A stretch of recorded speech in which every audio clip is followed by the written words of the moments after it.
अस्सलाम वालेकुम, मैं हूं शाहजेब खानजादा। मुल्क में इस वक्त सियासी गहमा गहमी की सूरत हाल है। ऑपोजिशन की जारहाना तहरीक पर काबू पाने के लिए हुकूमत ने अपने कार्ड शो करना शुरू कर दिए हैं। सियासी हिकमत अमली का अब सियासी तौर पर जवाब दिया जा रहा है। ऑपोजिशन और हुकूमत दोनों की कानूनी टीमें भी मुशावरत में मसरूफ हैं। ऑपोजिशन ने 31 जनवरी तक वजीर आजम को मुस्ताफी होने की डेडलाइन दी और अपने लॉन्ग मार्च के लिए फरवरी के महीने तक की मोहलत दी, मगर हुकूमत ने ऑपोजिशन का मुतालबा मानने से साफ इनकार करके उन्हें फरवरी की जगह इसी महीने लॉन्ग मार्च करने और इस्तीफे पार्टी की क़यादत के बजाय स्पीकर को जमा कराने का कह दिया है।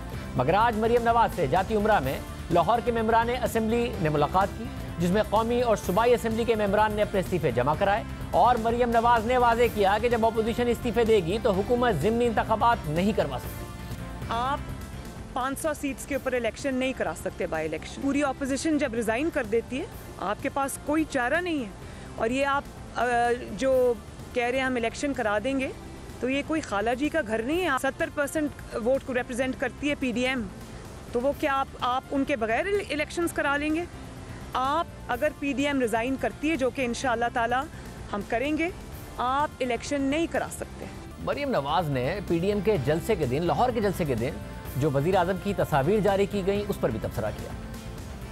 PDM का लाहौर का जलसा हो रहा था, आप अपने कुत्तों के साथ अपनी तस्वीर जारी कर रहे थे, तो वो आप कुत्तों को नहीं बहला रहे थे, आप अपना खौफ बहला रहे थे। जितने भी लोग थोड़ी बहुत भी नफ्सियात को समझते हैं, वो जो तस्वीर इशू हुई थी उसके पीछे आपका खौफ झलक रहा था। और ये भी मैं आपको बता दूं कि कुत्तों से खेलना और बात है, कौमी इदारों से खेलना बहुत ख़तरनाक है, जिसके नताइज आपको भुगतना पड़ेंगे, जिसकी कीमत आपको अदा करनी पड़ेगी और वो कीमत आपसे कौम लेगी।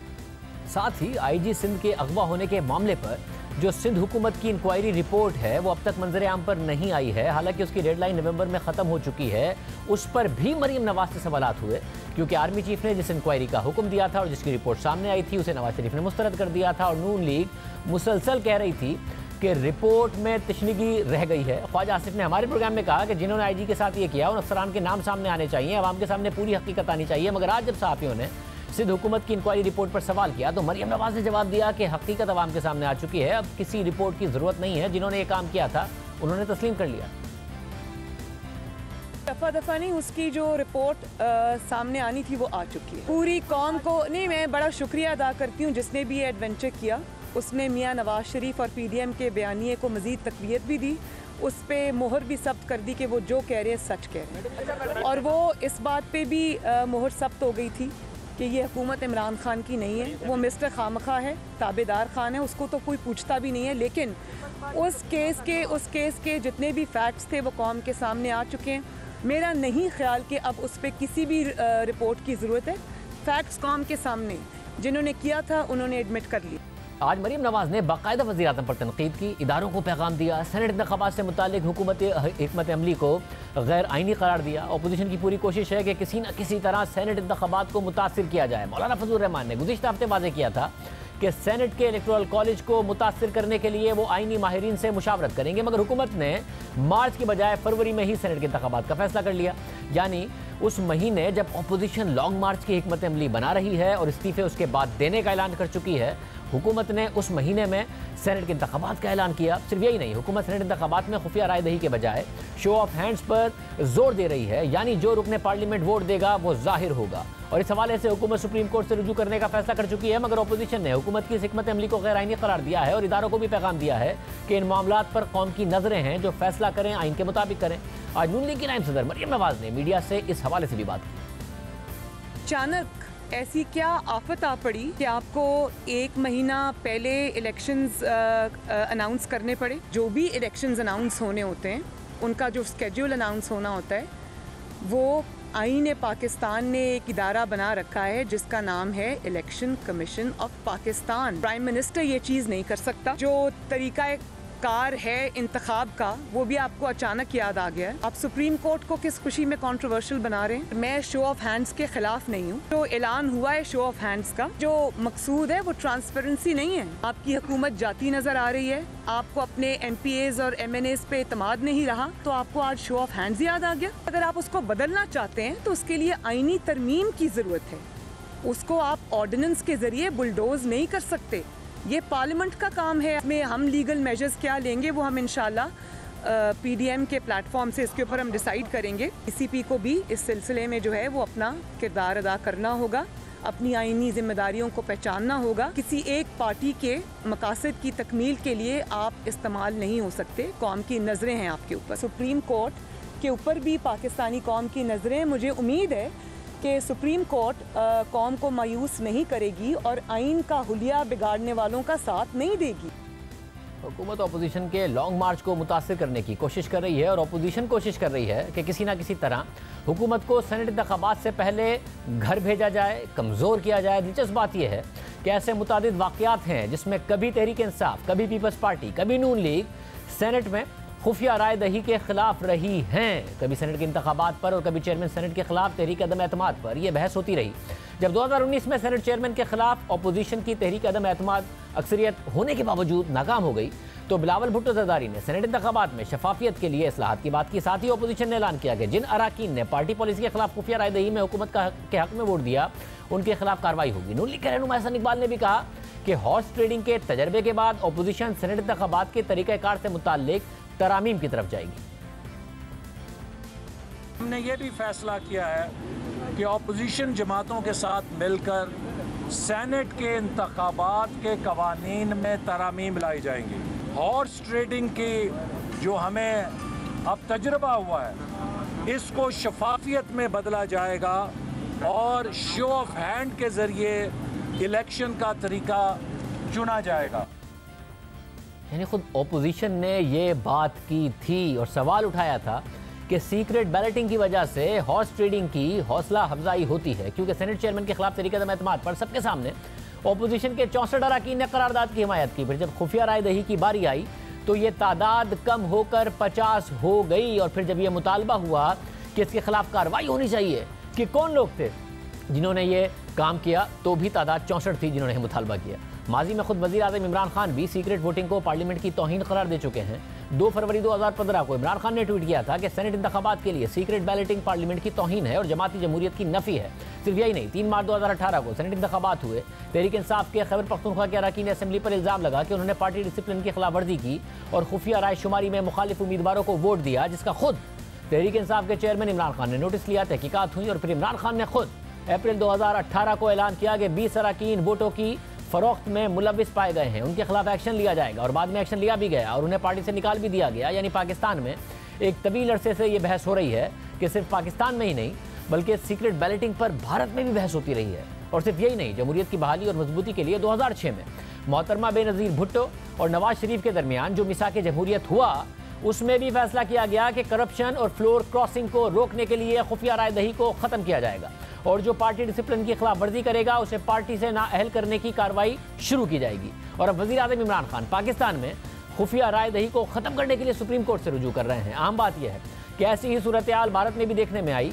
वहाँ क्या हुआ इसका जायजा ले लेते हैं। भारत में भी राज्यसभा के इंतखाबात के लिए एतराज़ उठाया गया कि खुफिया राय दही करप्शन का रास्ता खोल देती है, इसलिए भारतीय पार्लियामेंट ने राज्यसभा यानी सेनेट के इंतखाबात के तरीक़ाकार से मुताल्लिक 1999 में एक कमेटी बनाई जिसने रिपोर्ट तैयार की और यह सिफारिश की कि खुफिया राय शुमारी से करप्शन का रास्ता खुलता है, इसलिए खुलेआम राय शुमारी से मुताल्लिक जायजा लेना चाहिए। जिसके बाद भारत में नेशनल डेमोक्रेटिक अलायंस ने कामयाबी के साथ पार्लियामेंट में ओपन बैलेटिंग सिस्टम का बिल मुतारिफ करवाया, जिसमें यह उसूल रखा गया कि कोई भी कानून साज अपना वोट डालने से पहले पार्टी के मुताल्लिक पोलिंग एजेंट को अपना वोट जाहिर करेगा और फिर उसे बैलेट बॉक्स में डालेगा। ऐसा ना करने की सूरत में उसका वोट ज़ाया तस्वुर किया जाएगा। इस बिल को बाद में भारतीय सुप्रीम कोर्ट में चैलेंज किया गया और कहा गया कि उससे आज़ादी ज़ाहिर राय मुतासिर होगी जो जमहूरियत की असास है।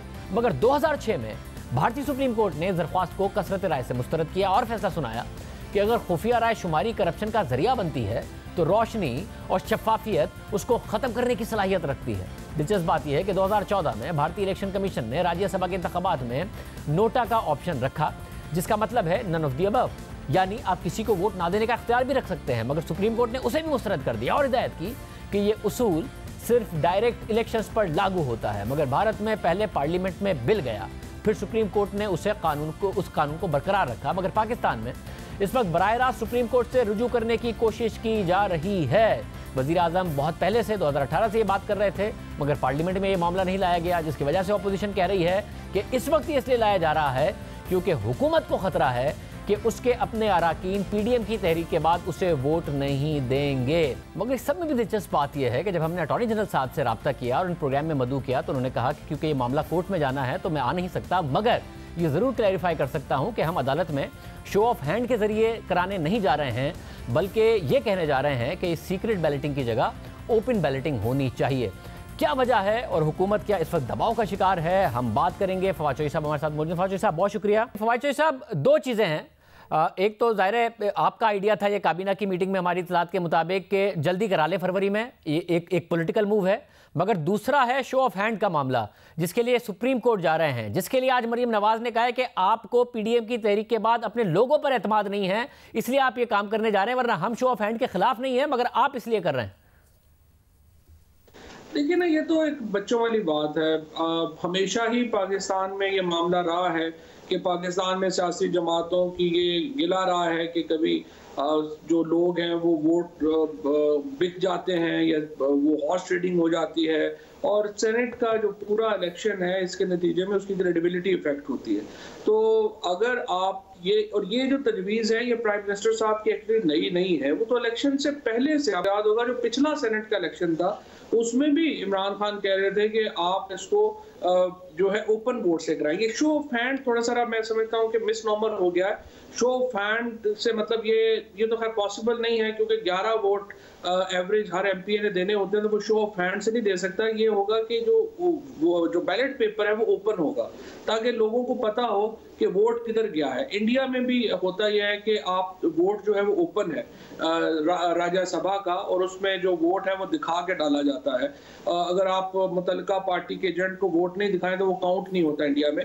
तो ये तो एक ट्रांसपेरेंसी का तरीका है और इस पे तो अपोजिशन को खुश होना चाहिए। अदरवाइज तो गवर्नमेंट्स के पास देखें ना, मनूवर करने का ज्यादा मौका और इख्तियार तो गवर्नमेंट के पास होता है। मगर इसमें सिर्फ मसला ये है कि वो कह रहे हैं कि हम खिलाफ नहीं है, इन्होंने चार्टर ऑफ डेमोक्रेसी में भी इसकी बात की हुई है और इत्तेफाक की बात यह है कि जब सेनेट के चेयरमैन के खिलाफ तहरीक अदम एतमाद लेकर आए तब भी अपोजिशन ने यही कहा था। वज़ीर आज़म ने 2018 में दुरुस्त कह रहे हैं ये कहा था, मगर भारत में भी ये पार्लियामेंट के जरिए बिल आया और उसके बाद ये चीज़ें बदली हैं। हालांकि सुप्रीम कोर्ट में चैलेंज हुआ और सुप्रीम कोर्ट ने इसको चैलेंज करने को मुस्तरद कर दिया था और इस बात को बरकरार रखा कि ओपन बैलेटिंग होनी चाहिए। तो आप पार्लियामेंट में पहले क्यों नहीं ले गए? इतना अचानक सब कर रहे हैं जिसकी वजह से सवाल उठ रहा है कि क्या खौफ में कर रहे हैं अपोजिशन के? नहीं, अब पार्लियामेंट में तो ये बहुत पहले जा चुका है। पार्लियामेंट में तो आईनी तरमीम मूव हो चुकी है, नेशनल असेंबली से अप्रूव होकर कमेटी में जा चुकी है।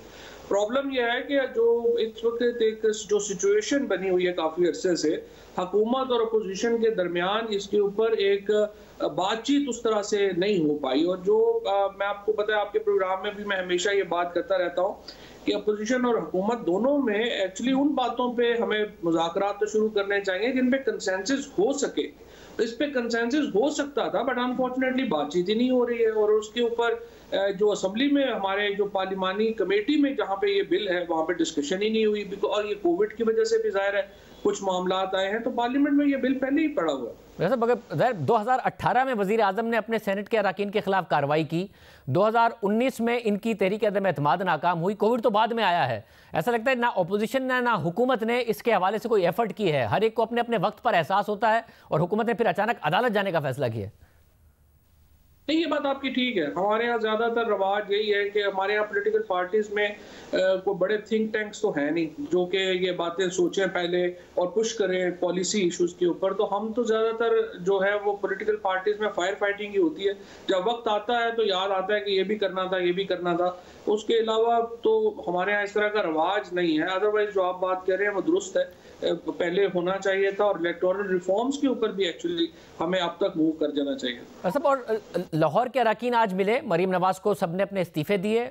31 दिसंबर तक ये कह रहे हैं सब इस्तीफे दे देंगे और आज मरीम नवाज ने कहा है कि हम आपको 500 सीटों पर इलेक्शन कराने नहीं देंगे। आपको लग रहा है कि हम इस्तीफे देके घर पर बैठ जाएंगे, तो ये बात दुरुस्त नहीं है।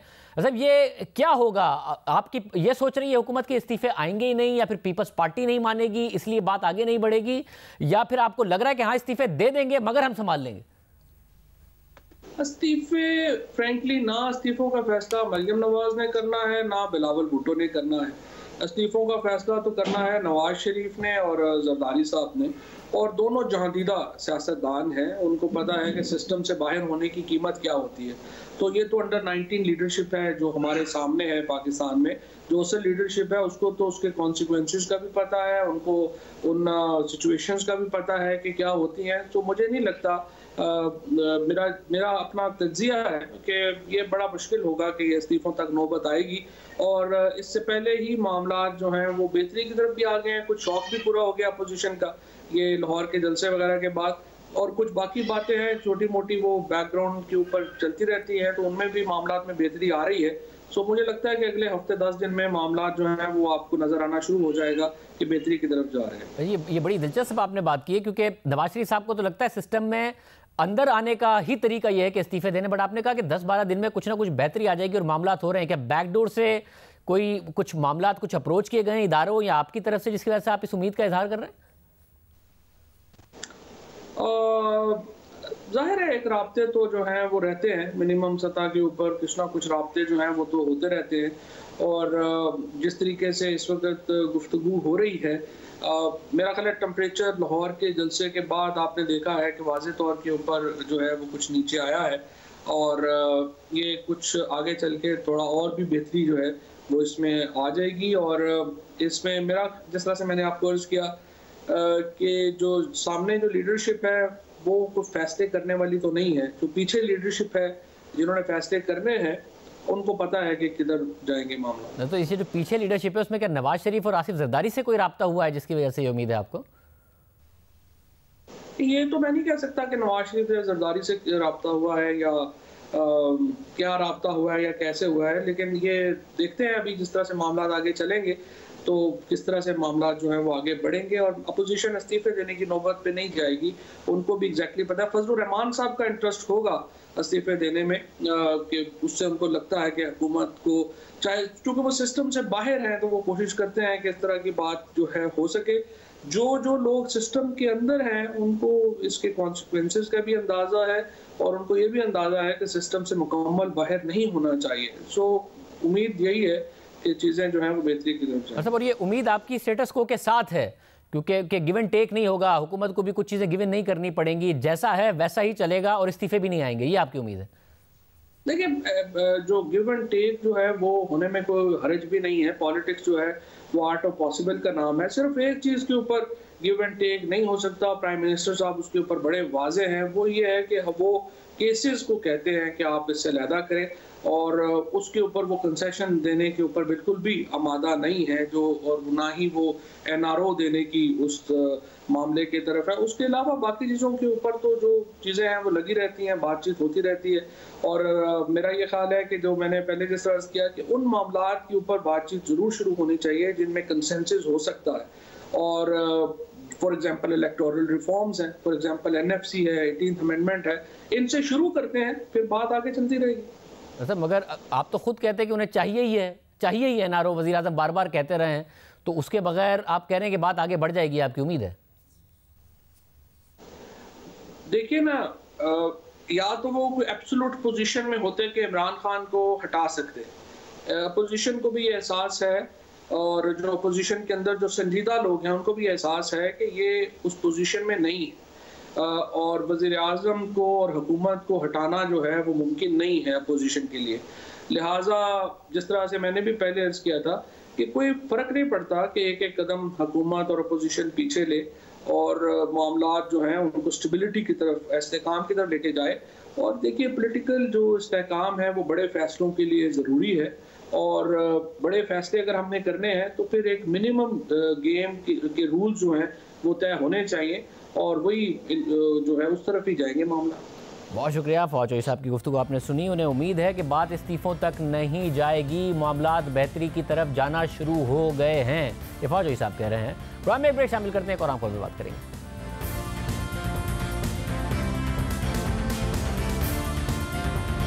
कौमी क्रिकेटर मोहम्मद आमिर का कहना है कि उन्हें जहनी अजियत दी जा रही है, इसलिए वो फिलहाल क्रिकेट छोड़ रहे हैं। श्रीलंका प्रीमियर लीग के बाद एक इंटरव्यू में मोहम्मद आमिर ने कहा कि मौजूदा बोर्ड मैनेजमेंट में क्रिकेट नहीं खेल सकता, फिलहाल इस मैनेजमेंट की वजह से क्रिकेट छोड़ रहा हूँ। मैं अब इस मैनेजमेंट के जो अंडर में क्रिकेट खेल सकता हूँ, और जहाँ तक मुझे लगता है कि मैं जो है वो क्रिकेट छोड़ रहा हूँ इस टाइम, क्योंकि जो मुझे मेंटली टॉर्चर किया जा रहा है। मैं 1-2 दिन में अभी मैं पाकिस्तान पहुँचा हूँ, फैमिली से जाके मिलूँगा, प्रॉपर आपको स्टेटमेंट के साथ आपको बता दूंगा कि इसका एक्चुअल रीज़न। मैं तो ये था कि मैं वाइट बॉल में जितना भी इन्वेस्ट कर सकता हूँ पाकिस्तान के लिए, मैं अपना बेस्ट दे सकता हूँ, मैं दूँ।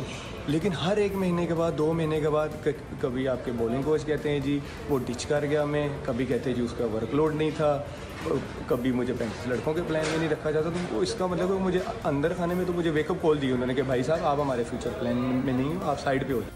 इस बयान से इशारा मिला कि मोहम्मद आमिर ने अभी बाकायदा रिटायरमेंट नहीं ली है, बल्कि सिर्फ मौजूदा मैनेजमेंट के साथ खेलने से इनकार किया है। लेकिन पीसीबी ने फौरन ही इस मामले पर रद्द-ए-अमल दिया और एक प्रेस रिलीज में बताया कि बोर्ड के चीफ एग्जीक्यूटिव वसीम खान ने मोहम्मद आमिर से रब्ता किया है। मोहम्मद आमिर ने चीफ एग्जीक्यूटिव पीसीबी को तस्दीक की कि वो मजीद बैनुल-अक़वामी क्रिकेट खेलने की ख्वाहिश नहीं रखते। इलामी के मुताबिक बोर्ड मोहम्मद आमिर के फैसले का एहतराम करता है और इस मामले पर मजीद कोई तबसरा नहीं किया जाएगा।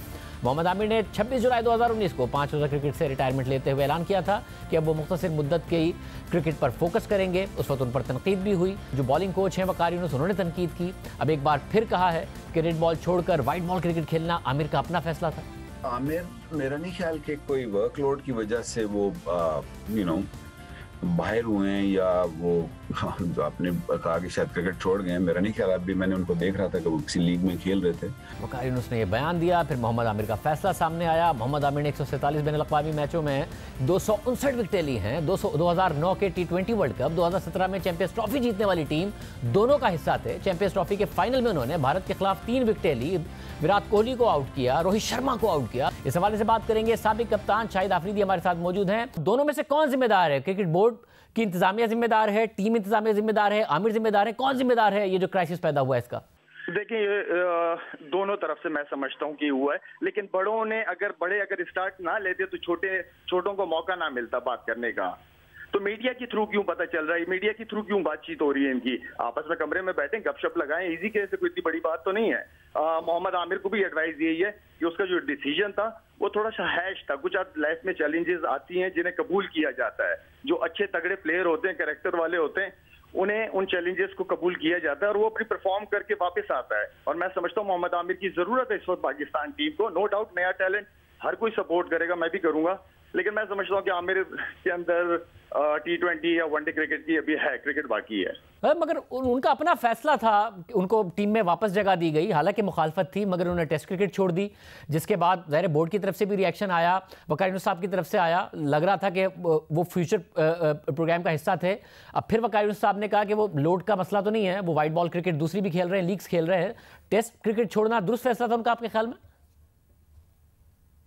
देखिए, आमिर जो पाकिस्तान से खेलने का मजा है, देखिए मोहम्मद आमिर के अंदर भी पाकिस्तान की भी क्रिकेट बाकी है, लेकिन आमिर को यह है कि एक चीज का एहसास करना चाहिए कि जो क्रिकेट और जो खेलने का मजा पाकिस्तान के लिए आता है, स्टार मतलब जो आपके स्टार लगा होता है, उसके लिए जो खेलने का जो प्राइड है वो मेरे ख्याल में किसी और चीज में नहीं है। नो डाउट मैं इसको समझता हूँ कि मोहम्मद आमिर को चीजों को सोच समझ के लेके चलना चाहिए और क्रिकेट बाकी है उसके अंदर, लीग क्रिकेट भी खेलें, लेकिन पाकिस्तान अगर आप खेल सकते हो तो इसको एज अ चैलेंज के तौर पे लेके पाकिस्तान टीम के अंदर कमबैक करें, अपनी परफॉर्मेंस दिखाएं। मगर बोर्ड की प्रेस रिलीज में तो लिख दिया गया है कि जैसे बोर्ड ने मान लिया है कि वो उनके फैसले का एहतराम करते हैं, तो फिर ये समझा जाए कि वो रिटायर्ड ही तस्वुर होंगे, या आपके ख्याल में आमिर को पीसीबी को साथ बैठना चाहिए और रिव्यू करना चाहिए इसको?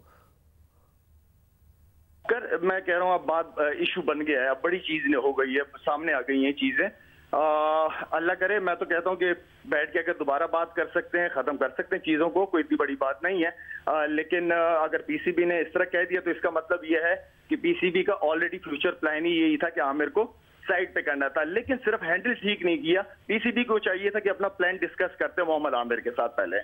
मगर अब जबकि हालात सामने है, अगर बोर्ड इंतजामिया उनसे बात करती है, आमिर मान जाते हैं, जो टीम इंतजामिया है, वकार यूनुस साहब भी जो बात कर चुके हैं, आमिर उनके बारे में कर चुके हैं, आपको लगता है ये अब साथ काम हो सकता है, वो टीम में आ जाएं तो खेल सकते हैं, मामला आगे बढ़ सकते हैं?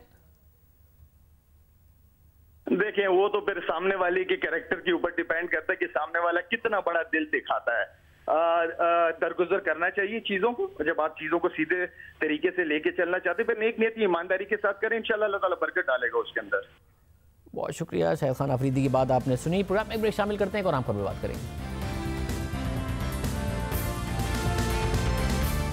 पाकिस्तान में कोरोना वायरस के मस्बत केसेस की शरह 6.3% हो गई है, मगर एक दिन में होने वाली अमवात की तादाद अब भी ज्यादा है। गुज़िश्ता 24 घंटों में कोरोना से 71 अमवात हो चुकी हैं। मुल्क में अब तक कोरोना से होने वाली अमवात की तादाद 9080 तक पहुंच गई है। अब मस्बत केसेस की शरह में इतनी तेजी से इजाफा नहीं हो रहा है, मगर अमवात ज्यादा हो रही हैं। इससे पहले 15 दिसंबर को 105 अमवात रिपोर्ट हुई थी। मस्बत केसेस की शरह 7.3% थी। अमवात की शरह 30 जून के बाद सबसे ज्यादा थी। दूसरी तरफ कई ममालिक में कोरोना वैक्सीन का इस्तेमाल शुरू हो चुका है। पाकिस्तान में अभी वैक्सीन आई नहीं है, मगर कॉन्स्पिरेसी थियरीज शुरू हो चुकी हैं, उसके खिलाफ बातें शुरू हो चुकी हैं। वैक्सीन के खिलाफ पहले से प्रोपेगेंडा शुरू कर दिया गया है। सऊदी अरब, मुत्तहिदा अरब अमारात, बरतानिया, अमेरिका और कनाडा में वैक्सीनेशन का आगाज हो चुका है। इसराइल में भी अगले हफ्ते वैक्सीनेशन प्रोग्राम का आगाज हो रहा है। बहरीन चीन की कोरोना वैक्सीन के आम इस्तेमाल की मंजूरी दे चुका है। कुवैत, उर्दन और सिंगापुर में फाइजर बायोटेक कोरोना वैक्सीन के इस्तेमाल की मंजूरी दे जा चुकी है। कोरोना वैक्सीन पाकिस्तान में कब और कौन सी दस्तयाब होगी, इस हवाले से वज़ीर आज़म के मामले खुसूसी बराए सेहत डॉक्टर फैसल सुल्तान का कहना है कि जल्द अवाम को बताएंगे। वैक्सीन से मुताल्लिक पाकिस्तान के अवाम क्या सोच रहे हैं, ये भी दिलचस्प है। इस हवाले से institute for public opinion research के ताज़ा तरीन सर्वे में 1500 से ज़ायद अफराद ने हिस्सा लिया। सर्वे में उनसे सवाल किया गया कि क्या आप कोरोना वैक्सीन लगवाएंगे। उस पर 56% ने कहा हाँ वो वैक्सीन लगवाएंगे, जबकि 36% ने इस सवाल का नफी में जवाब दिया, जबकि 10% लोगों ने कोई जवाब नहीं दिया। हम अपने मुतादिद प्रोग्राम्स में अमेरिका में मकीम डॉक्टर फ़हीम यूनुस को मदऊ कर चुके हैं। वो वहाँ कोरोना के मरीजों का इलाज करते रहे हैं, कोरोना पर राय देते रहे हैं। उन्होंने भी कल कोरोना की फाइजर की तरफ से बनने वाली वैक्सीन लगवाई। उनसे इस हवाले से मजीद बात करते हैं। डॉक्टर फ़हीम यूनुस साहब हमारे साथ मौजूद हैं। डॉक्टर साहब बहुत शुक्रिया हमें शो में ज्वाइन करने के लिए। डॉक्टर साहब आपने भी वैक्सीन लगवाई, बहुत ज़्यादा पाकिस्तान में कॉन्स्पिरेसी थियरीज हो रही हैं, ये बताइएगा कोई साइड इफेक्ट्स आए, आपकी तबीयत ठीक है, 24 घंटे से ज़्यादा हो गए? जी नहीं, कोई ऐसा नेगेटिव रिएक्शन नहीं अल्लाह की फजल से, और सिर्फ मुझे नहीं लगा, दर्जनों और लोगों को भी लगा हमारे हॉस्पिटल में। और अगले एक हफ्ते में हो सकता है 1 या 2 मिलियन लोगों को ये वैक्सीन लग जाए अमेरिका में। सो अब ये नंबर्स बढ़ रहे हैं और हमें इसका और ज़्यादा तजर्बा हो रहा है कि इसके साथ कोई और इफेक्ट है या नहीं। मगर डॉक्टर साहब वैसे कोई साइड इफेक्ट्स क्या सामने आए हैं? आपने अपने पेशेंट्स में देखे हो, बात हो रही है कि जिनको एलर्जी है वो ना इस्तेमाल करें, साइड इफेक्ट्स हो सकते हैं, क्या मामला है वैक्सीन का वहाँ? जी देखिए, इनको कहते हैं एक्यूट साइड इफेक्ट्स। ये बहुत थोड़े नंबर में होते हैं और खुद ब खुद ठीक हो जाते हैं या मैनेजेबल होते हैं। तो उस तरह से तो हर दवाई जो हम खाते हैं उसका कोई ना कोई साइड इफेक्ट हो सकता है। ये वैक्सीन कोई खास चीज़ तो नहीं है। आप पैरासीटामोल ले लें तो उसका भी साइड इफेक्ट हो सकता है, आप एमॉक्सिसिलिन ले लें उसका भी साइड इफेक्ट हो सकता है।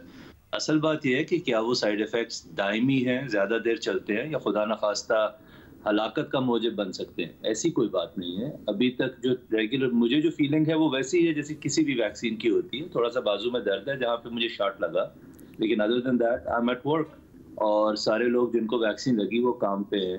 तो ऐसी बात नहीं है। ये हज़ारों लोगों पे इसकी तहकीक हो चुकी है और वो पब्लिकली अवेलेबल है वो तहकीक, कोई भी जाके उसको पढ़ सकता है, अपनी तसल्ली कर सकता है। डॉक्टर साहब एक और मसला है, पाकिस्तान में लोग एहतियात नहीं कर रहे हैं, कोरोना फैल रहा है, बात हो रही है।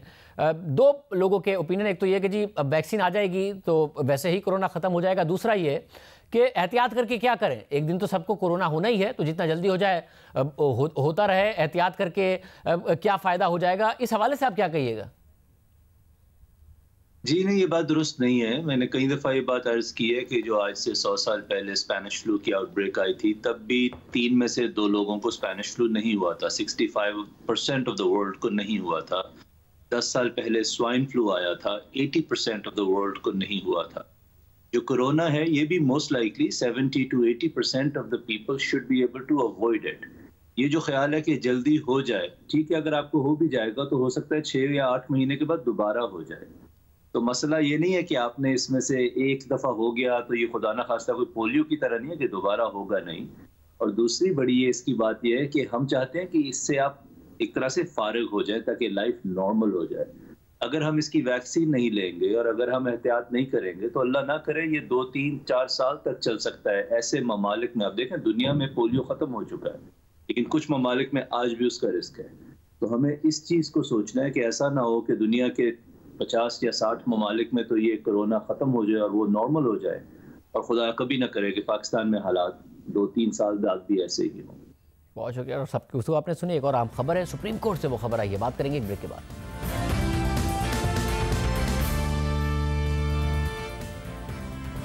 अदालतें बार बार नैब के तरीक़ाकार, नैब की गिरफ्तारी के अख्तियार और नैब के कवानीन पर सवालात उठा रही हैं। सुप्रीम कोर्ट ने आज भी नैब के तरीक़ाकार पर अहम रिमार्क दिए। सुप्रीम कोर्ट में जाली बैंक अकाउंट्स केस में डॉक्टर डिंशा और दीगर मुल्जिमान की जमानत की दरख्वास्त पर समाअत हुई। समाअत के दौरान जस्टिस उमर बदियाल ने रिमार्क दिए कि अदालत मौजूदा केस में नैब की कारकर्दगी से मुतमईन नहीं है। 20 महीने एक बंदा जेल में है जबकि मरकजी किरदार आज़ाद घूम रहे हैं। इस पर नैब के प्रोसिक्यूटर ने जवाब दिया कि जिन लोगों ने ताउन नहीं किया या प्ली बार्गेन की दरख्वास्त नहीं दी उन्हें गिरफ्तार किया गया। जस्टिस सज्जाद अली शाह ने रिमार्क दिए कि नैब का ये रवैया जानिबदारी जाहिर करता है। नैब का तरीक़ाकार उसकी जहनियत की अक्कासी करता है।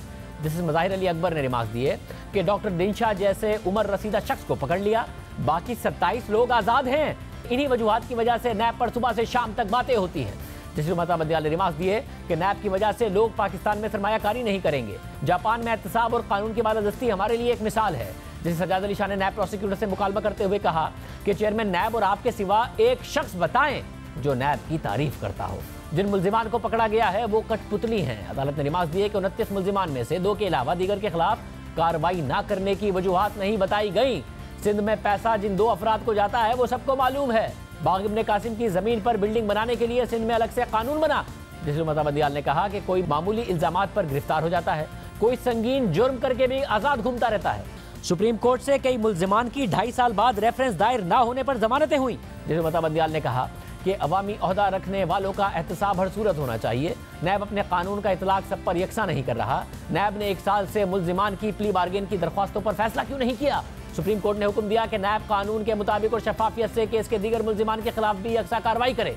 अगर पेशरफ्त ना दिखाई तो आइंदा समाअत पर चेयरमैन नैब जाती हैसियत में पेश हों। अदालत ने वाज़ेह किया कि एहतसाब के लिए तहकीकात करना नैब का इख्तियार है, लेकिन शहरियों की आज़ादी और बुनियादी हुकूक का तहफ़्फ़ुज़ सुप्रीम कोर्ट की जिम्मेदारी है। अदालत ने केस की समाअत 6 जनवरी तक मुलतवी कर दी। इसके अलावा लाहौर हाई कोर्ट में आज चौधरी बिरादरान की नैब के खिलाफ दरख्वास्तों की समाअत हुई।